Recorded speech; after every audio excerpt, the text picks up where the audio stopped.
All right, thank you all so much for being with us again. I'm speaking with Mr. Corey Rogers and Dr. Mallory Millender. And those of you who have been with us throughout know that I think you'll agree with this. We have been receiving a rich history lesson this day. I appreciate both of you so much for sharing what you share, because it's not just informative, it is inspirational. There's something about being able in some kind of way to connect with, to relate to who you're hearing about, that can cause the story to make such a huge difference, give it so much meaning. And so I really appreciate both of you for sharing the nuggets, these few nuggets, because I know there's much more, these few nuggets that you share with us already. But we mentioned that part of the focus, in fact, primary focus, is the Augusta African American Historical Society, and there's so much there. But we also have attached to that an upcoming event. Yeah, Mr. Thornton, we're excited, really excited to be partnering with none other than our homeboy, world-renowned trombone player, considered one of the great trombonists of his generation, Mr. Wyclef Gordon. Wyclef is known the world over, but through a connection we have, Martha Thompson, who is a retired educator from Butler High School, taught Wyclef. And so it's good when you don't have to write a letter and you just pick up the phone. And she just picked up the phone and she said, "Wyclef, I need you." and he was like, "Just tell me when and where." So we are fortunate. And let me just quickly say this, Carl. Augusta has so much talent here. And Wyclef and his sister Karen Gordon have sort of pulled this together for us. And so this is sort of a continuation of Valentine's Day. You know, as far as the African American Historical Society is concerned, maybe Valentine's Day was this past weekend, but we're going to keep the love going. All right. We're going to keep it going. So this coming Thursday evening, we're going to have an all-star performance by Mr. Wyclef Gordon. And I wanted to give your audience the link they could go to. Okay, that'd be great.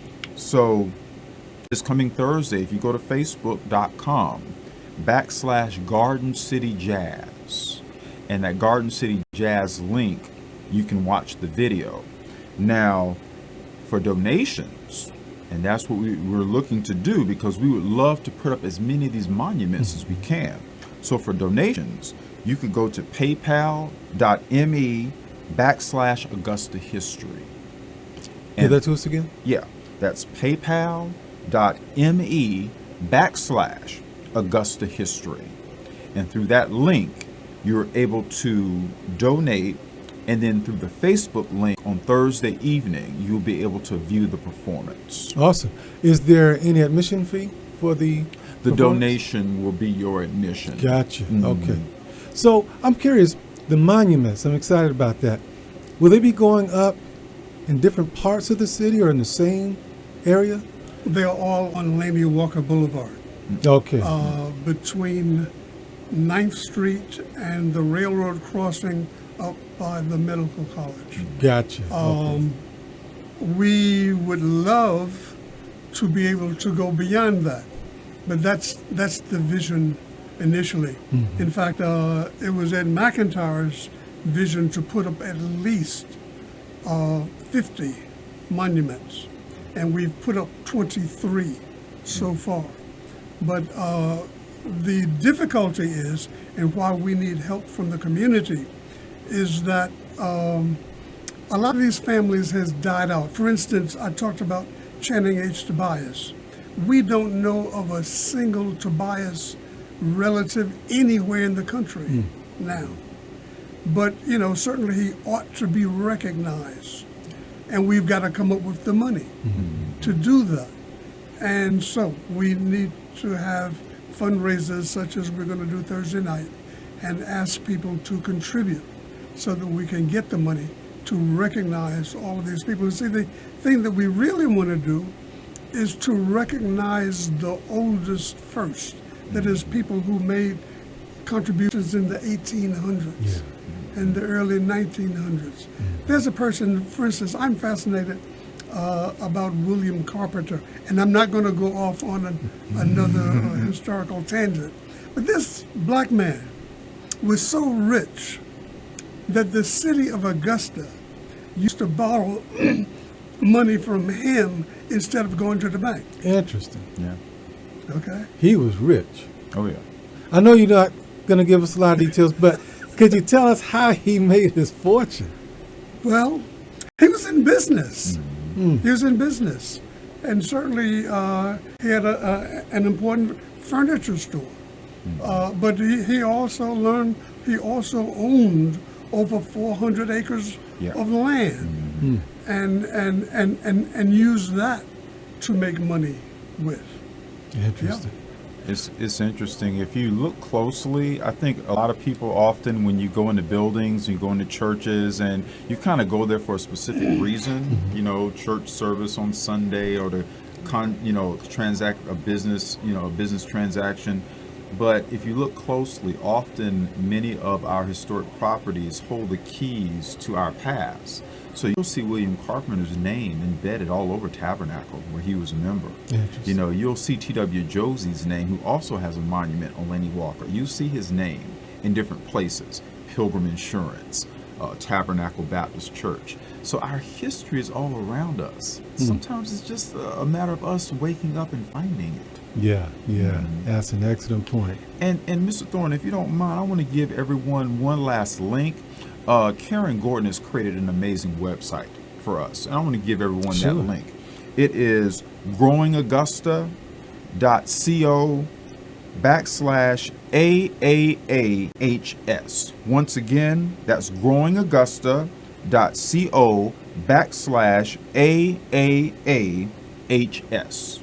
Outstanding. She's a busy lady here for sure. Oh, she is. She's making She a She's done a is. tremendous contribution. job for us. Yeah. She really embodies the spirit of Augusta and the spirit of the black community. I love working with Karen. Yeah, I really do.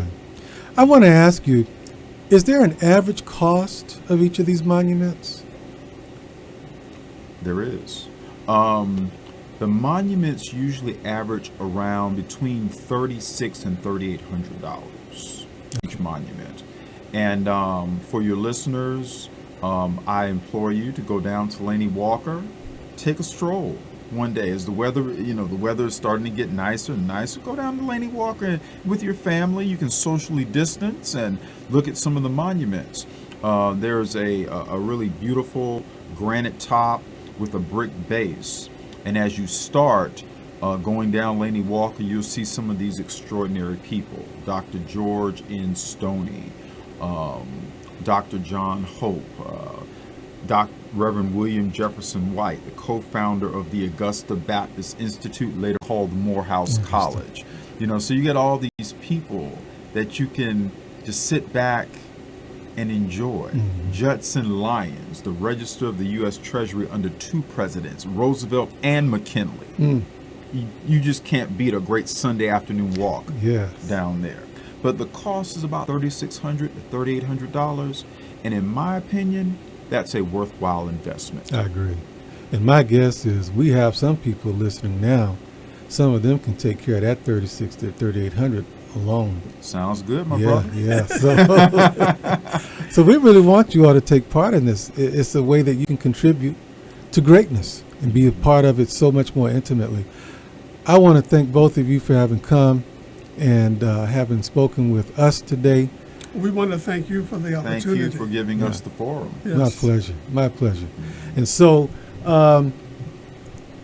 you're at, I know, the society, but just briefly, because you're here, I think I'd be remiss if I didn't ask you to say something about this major event taking place at the Lucy Craft Laney Museum with regards to these women who have made a mark in Okay. Well, yes, we're definitely excited to have the Augusta Women of Excellence exhibit. That'll be up through March. And we started this exhibit last year, but it fell off because of the pandemic. So in coming back this year, we wanted to add a new layer of energy into it. It's been a lot of fun. We sort of done a mix of women who lived many years ago and then some that still live here in the community. some, relatively young. So they were surprised when they got a phone call from me, and I said, I want some of the people that come to the museum to see some of our history makers right now, in the now. And so we have sort of a mix of folk, and so we're excited about that. This coming Friday at 11 o'clock, we're going to have a virtual panel discussion. This will be part 2 of the HBCU experience. Dr. Millender and I actually were on panel 1 last year, and that was really exciting. And so this year we brought in several new historically black colleges and universities that will be represented. Benedict College, South Carolina State University will be represented again, Albany State, Fort Valley State, and this will be hosted by Fisk University and Augusta's own D. Griffin. So we're really excited about that, and that will be through Facebook /Augusta Riot, through the Augusta Riot Facebook page. That's where we'll be live streamed Friday at 11 o'clock. Gotcha. And so, and it's an all-woman panel. So we're Interesting. excited about that Yeah. as well. So to keep with the theme. Exactly. For February. Exactly. Yes. On point. I tell you what. Well, thank you both so much. So we have the Friday event for Lucy Craft Laney Museum. Thursday, the continuation of Valentine's Day. We're extending the love. So if you could please, I know I asked you, but if you could give them at least two of those places to go on the website again. Okay, sure. Your audience could go to facebook.com/Garden City Jazz, and that's how you access the actual live performance Thursday evening.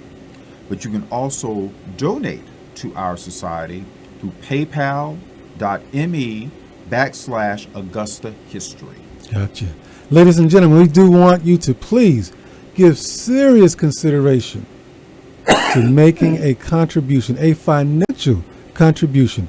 Be a part of history already made as well as history in the making. We appreciate you so much. Stay with me. I'll be right back.